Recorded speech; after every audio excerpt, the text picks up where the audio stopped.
All right, we're at the home stretch. This is the final part of our 10-part series for 2020 landscape design trends. If you haven't watched any of the other videos, go down to the links, click on them, make sure you check those out. They're like gold. There's lots of really good content there. Now we're on to how to create privacy and how to make it look good. Let's go.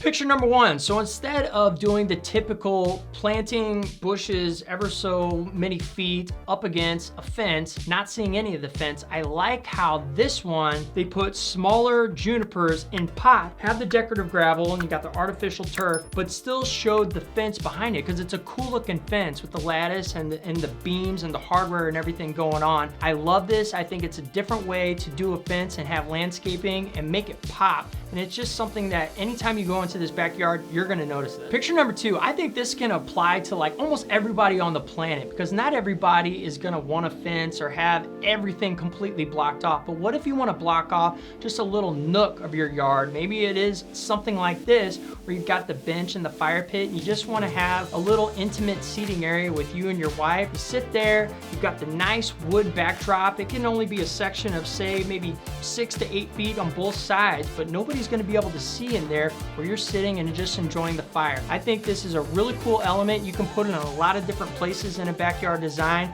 and make it work. Picture number three, in this particular case, I see it as you don't want to see behind whatever you're spotlighting. If we got the light shining down on these cool plants or pots, maybe it's to block off something behind the wall. So if you put in a wood wall or a brick wall, veneer wall, something like that, because this is what I want you to see and I don't want you to see behind. Maybe there's a shed or something behind. It's a cool way that you can use a privacy screen to accentuate whatever it is you want them to see, the focal point. Picture number four, here's another cool way to separate yourself from the competition. Most people are gonna put in a wood backdrop or a wood fence or something like that, and that's okay.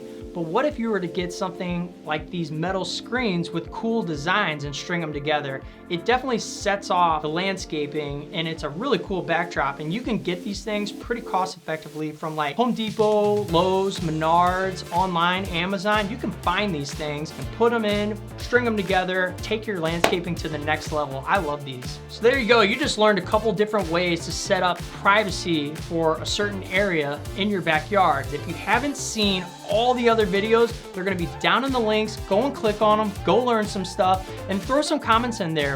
Which series did you like the most? Was it the fire, the water, the seating walls, the sunken patios? But I wanna know what you know and what you like. If you haven't subscribed by now, please do so. Hit the alarm bell, and I'm gonna get back to doing a bunch of designs, a bunch more trend videos, and a bunch of reaction videos to show you what's good, what's bad, and to save you time and money. Until then, it's Bobby K saying I'm out.